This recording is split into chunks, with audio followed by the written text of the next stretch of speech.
KaraokeBooks. Middlemarch. George Eliot. Audiobook. Book 3. Waiting for Death. Chapter 23. Your horses of the sun, he said, and first-rate whip Apollo. Whate'er they be, I'll eat my head, but I will beat them hollow. Fred Vincy, we have seen, had a debt on his mind, and though no such immaterial burthen could depress that buoyant-hearted young gentleman for many hours together, there were circumstances connected with this debt which made the thought of it unusually importunate. The creditor was Mr. Bambridge, a horse-dealer of the neighborhood, whose company was much sought in Middlemarch by young men understood to be addicted to pleasure. During the vacations Fred had naturally required more amusements than he had ready money for, and Mr. Bambridge had been accommodating enough not only to trust him for the hire of horses and the accidental expense of ruining a fine hunter, but also to make a small advance by which he might be able to meet some losses at billiards. The total debt was £160. Bambridge was in no alarm about his money, being sure that young Vincy had backers, but he had required something to show for it, and Fred had at first given a bill with his own signature. 3 months later he had renewed this bill with the signature of Caleb Garth.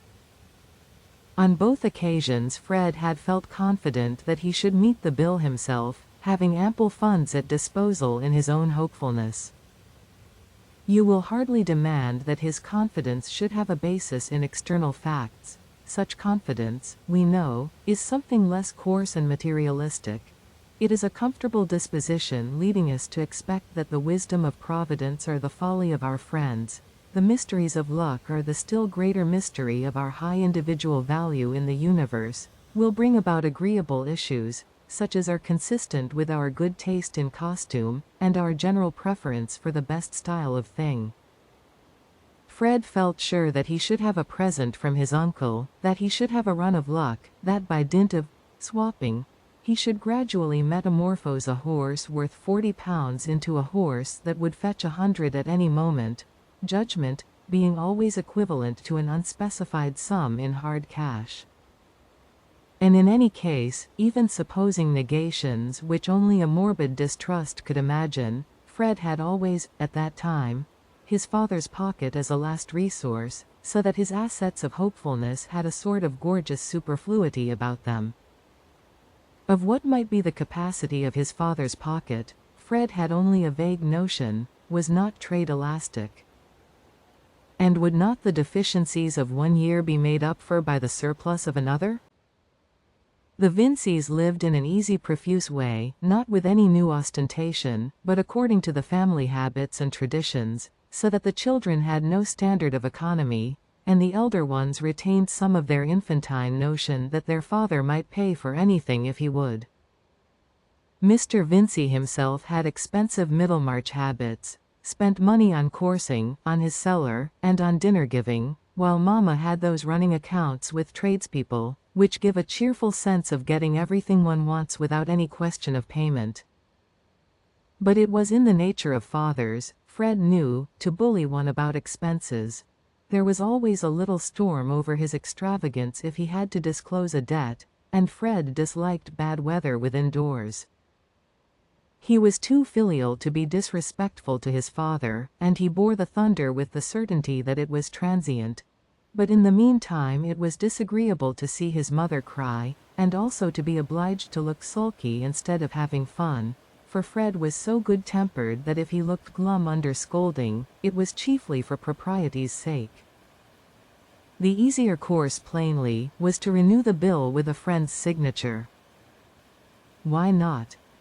With the superfluous securities of hope at his command, there was no reason why he should not have increased other people's liabilities to any extent, but for the fact that men whose names were good for anything were usually pessimists, indisposed to believe that the universal order of things would necessarily be agreeable to an agreeable young gentleman. With a favor to ask, we review our list of friends, do justice to their more amiable qualities, forgive their little offenses, and concerning each in turn, try to arrive at the conclusion that he will be eager to oblige us, our own eagerness to be obliged being as communicable as other warmth. Still there is always a certain number who are dismissed as but moderately eager until the others have refused, and it happened that Fred checked off all his friends but one, on the ground that applying to them would be disagreeable, being implicitly convinced that he at least, whatever might be maintained about mankind generally, had a right to be free from anything disagreeable. That he should ever fall into a thoroughly unpleasant position, wear trousers shrunk with washing, eat cold mutton, have to walk for want of a horse, or to duck under, in any sort of way, was an absurdity irreconcilable with those cheerful intuitions implanted in him by nature. And Fred winced under the idea of being looked down upon as wanting funds for small debts. Thus it came to pass that the friend whom he chose to apply to was at once the poorest and the kindest, namely, Caleb Garth. The Garths were very fond of Fred, as he was of them, for when he and Rosamond were little ones, and the Garths were better off, the slight connection between the two families through Mr. Featherstone's double marriage, the first to Mr. Garth's sister, and the second to Mrs. Vincey's, had led to an acquaintance which was carried on between the children rather than the parents. The children drank tea together out of their toy teacups, and spent whole days together in play.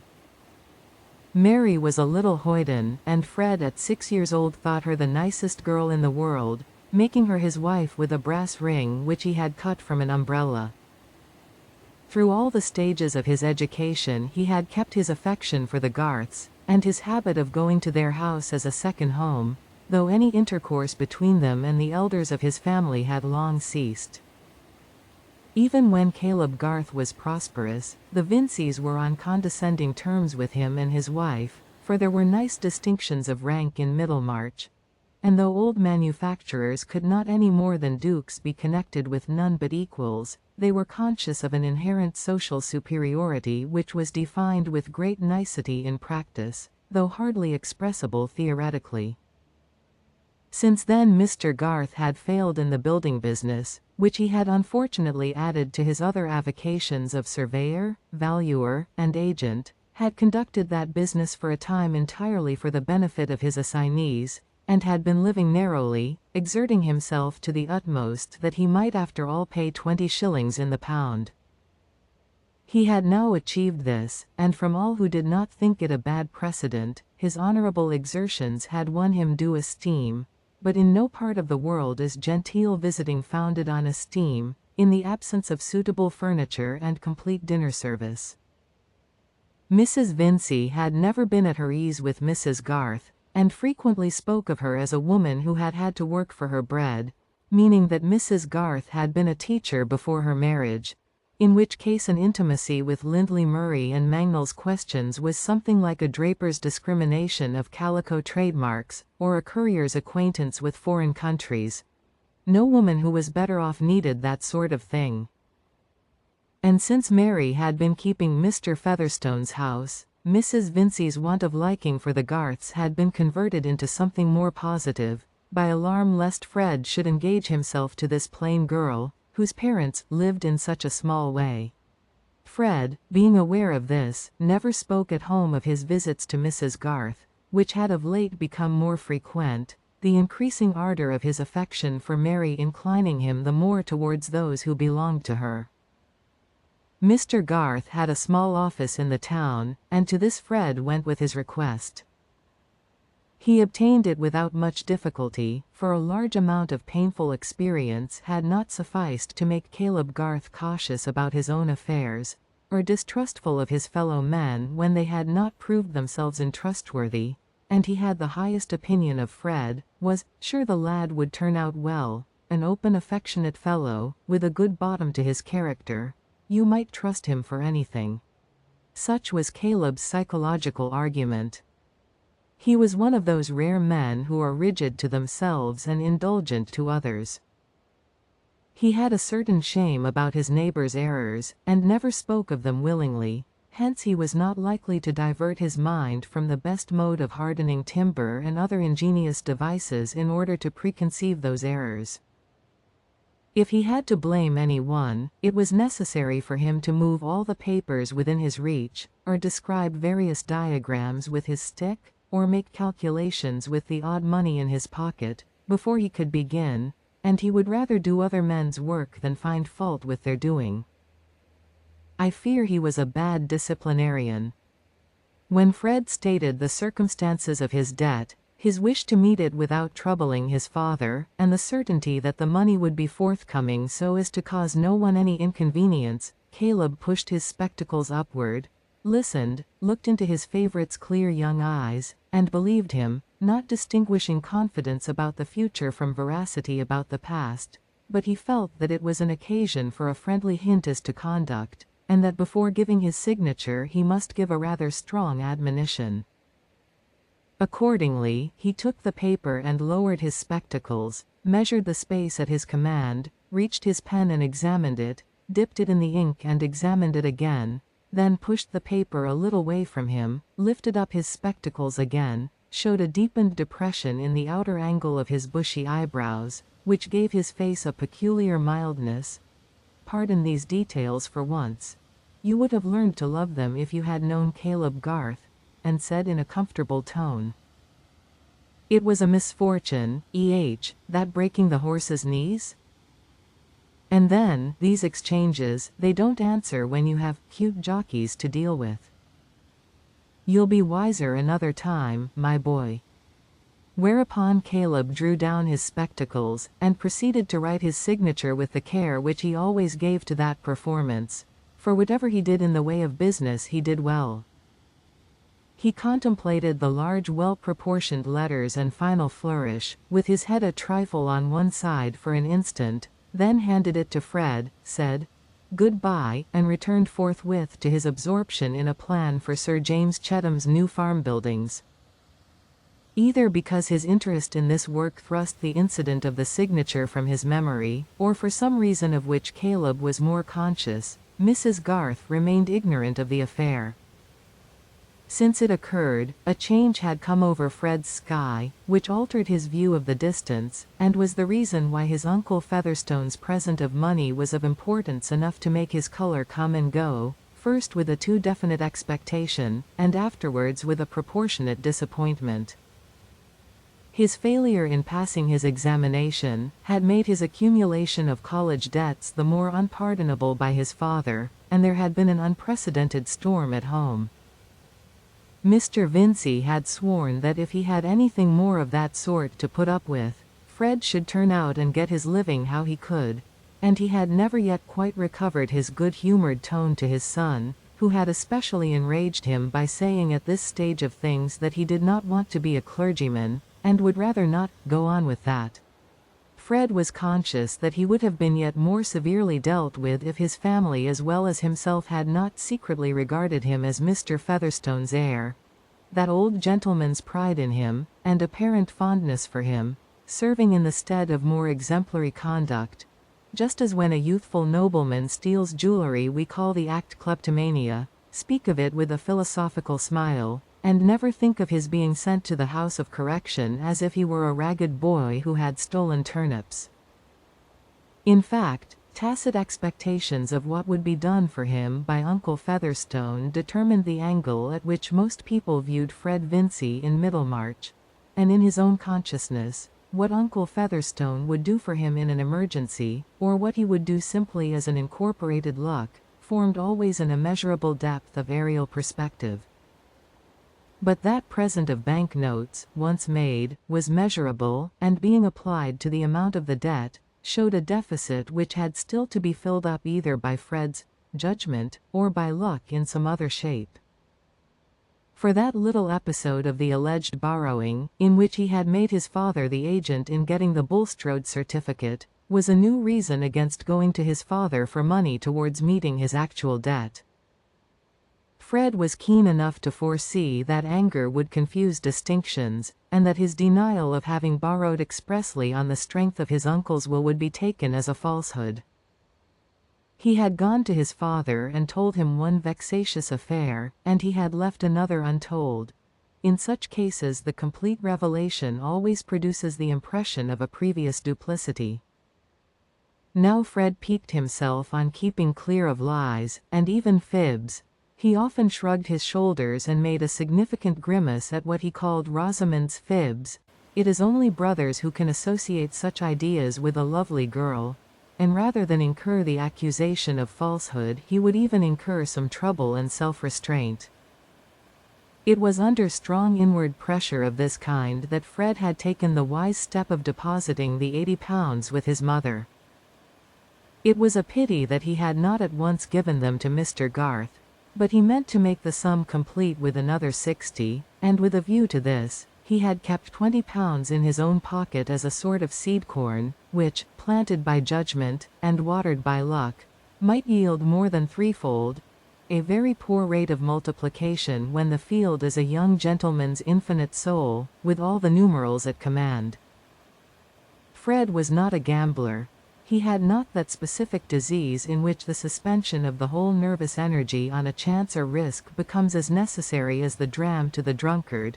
He had only the tendency to that diffusive form of gambling which has no alcoholic intensity, but is carried on with the healthiest chyle-fed blood, keeping up a joyous imaginative activity which fashions events according to desire, and having no fears about its own weather, only sees the advantage there must be to others in going aboard with it. Hopefulness has a pleasure in making a throw of any kind, because the prospect of success is certain, and only a more generous pleasure in offering as many as possible a share in the stake. Fred liked play, especially billiards, as he liked hunting or riding a steeplechase, and he only liked it the better because he wanted money and hoped to win. But the £20 worth of seed corn had been planted in vain in the seductive green plot, all of it at least which had not been dispersed by the roadside, and Fred found himself close upon the term of payment with no money at command beyond the £80 which he had deposited with his mother. The broken-winded horse which he rode represented a present which had been made to him a long while ago by his uncle Featherstone. His father always allowed him to keep a horse, Mr. Vincey's own habits making him regard this as a reasonable demand even for a son who was rather exasperating. This horse, then, was Fred's property, and in his anxiety to meet the imminent bill he determined to sacrifice a possession without which life would certainly be worth little. He made the resolution with a sense of heroism forced on him by the dread of breaking his word to Mr. Garth, by his love for Mary and awe of her opinion. He would start for Houndsley Horse Fair, which was to be held the next morning, and simply sell his horse, bringing back the money by coach. Well, the horse would hardly fetch more than £30, and there was no knowing what might happen. It would be folly to balk himself of luck beforehand. It was 100 to 1 that some good chance would fall in his way. The longer he thought of it, the less possible it seemed that he should not have a good chance, and the less reasonable that he should not equip himself with the powder and shot for bringing it down.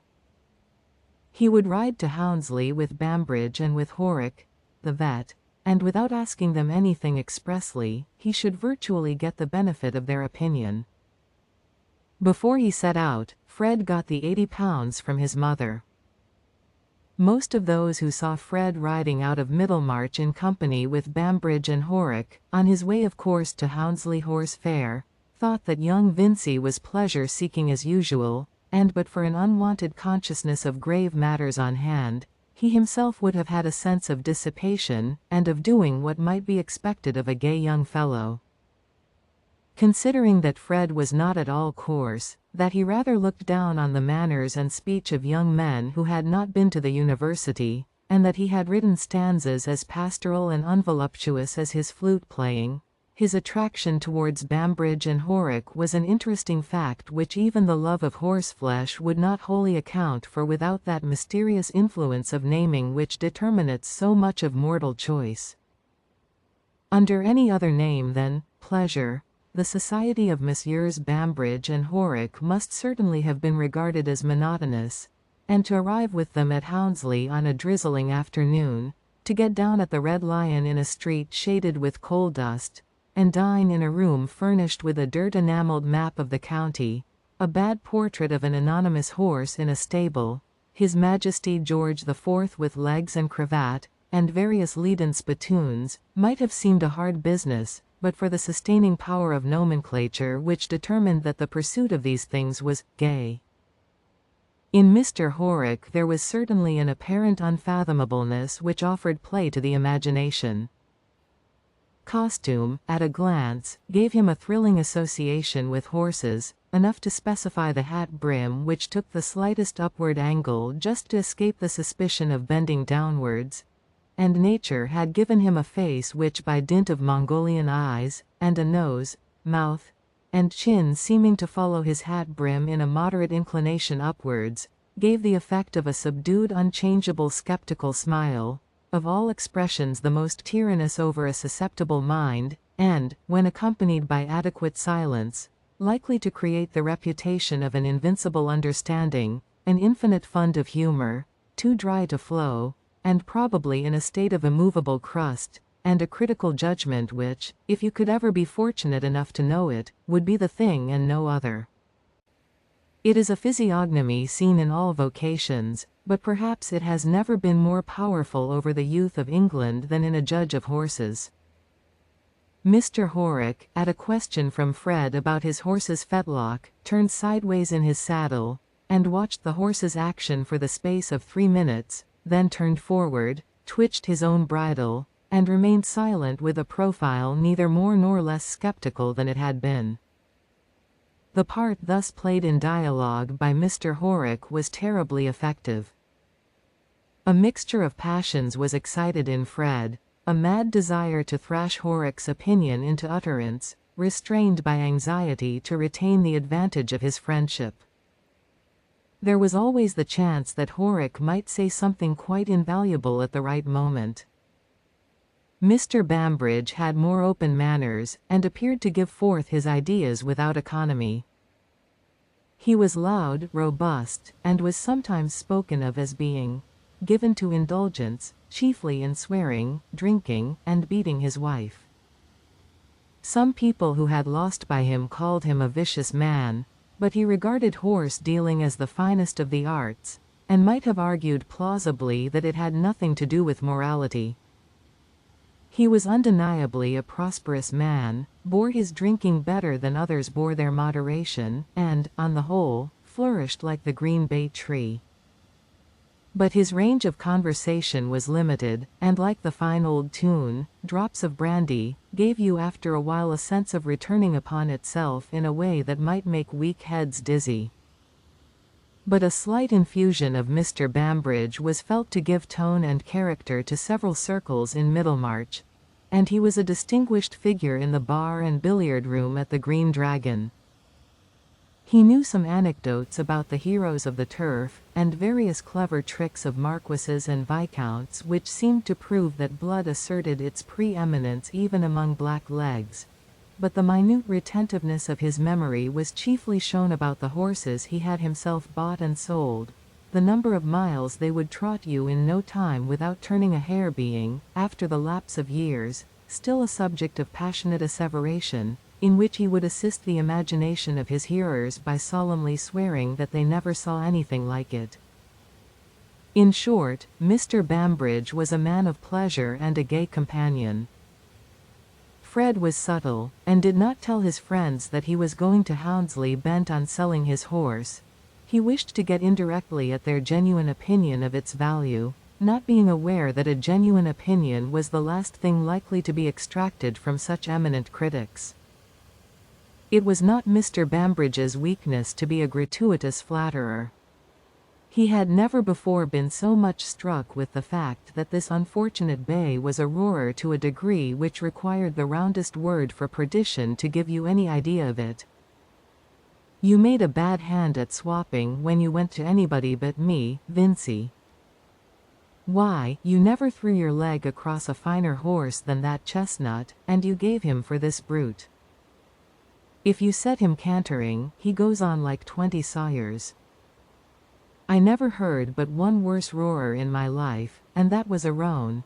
It belonged to Pegwell, the corn factor. He used to drive him in his gig 7 years ago, and he wanted me to take him, but I said, "Thank you, Peg, I don't deal in wind instruments. That was what I said. It went the round of the country, that joke did. But, what the hell? The horse was a penny trumpet to that roarer of yours. Why, you said just now his was worse than mine, said Fred, more irritable than usual. I said a lie, then, said Mr. Bambridge, emphatically. There wasn't a penny to choose between 'em. Fred spurred his horse, and they trotted on a little way. When they slackened again, Mr. Bambridge said, Not but what the roan was a better trotter than yours. I'm quite satisfied with his paces, I know, said Fred, who required all the consciousness of being in gay company to support him. I say his trot is an uncommonly clean one, Horrock? Mr. Horrock looked before him with as complete a neutrality as if he had been a portrait by a great master.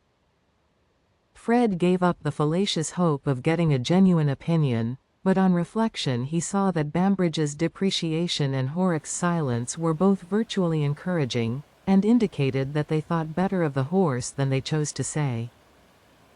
That very evening, indeed, before the fair had set in, Fred thought he saw a favorable opening for disposing advantageously of his horse, but an opening which made him congratulate himself on his foresight in bringing with him his £80.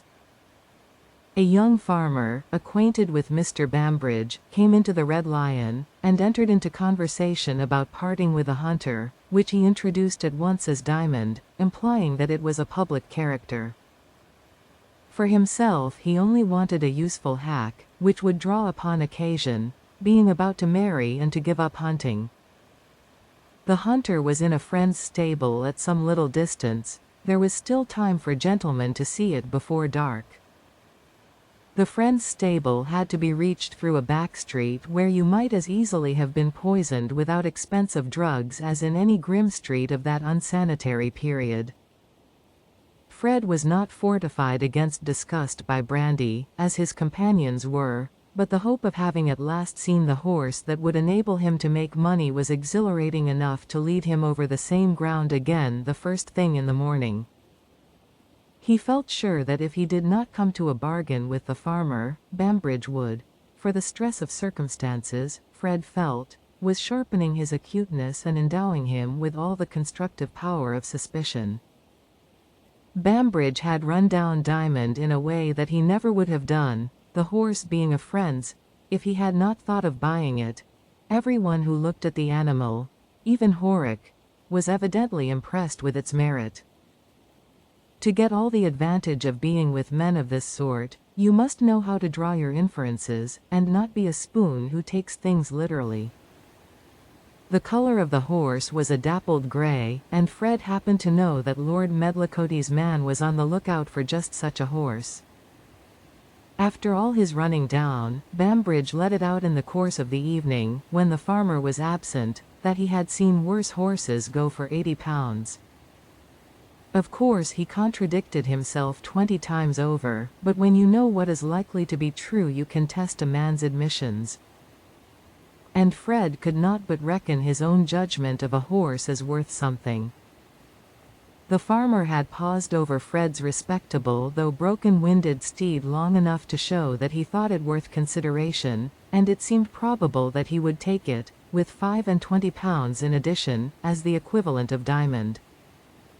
In that case Fred, when he had parted with his new horse for at least £80, would be £55 in pocket by the transaction, and would have £135 towards meeting the bill, so that the deficit temporarily thrown on Mr. Garth would at the utmost be £25. By the time he was hurrying on his clothes in the morning, he saw so clearly the importance of not losing this rare chance, that if Bambridge and Horrock had both dissuaded him, he would not have been deluded into a direct interpretation of their purpose. He would have been aware that those deep hands held something else than a young fellow's interest. With regard to horses, distrust was your only clue. But skepticism, as we know, can never be thoroughly applied, else life would come to a standstill. Something we must believe in and do, and whatever that something may be called, it is virtually our own judgment, even when it seems like the most slavish reliance on another.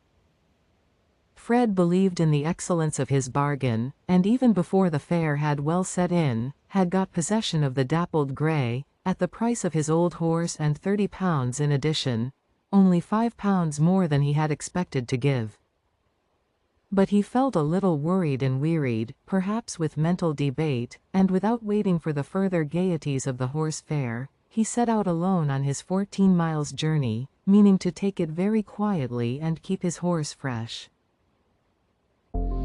If you liked what you heard, please subscribe to the channel.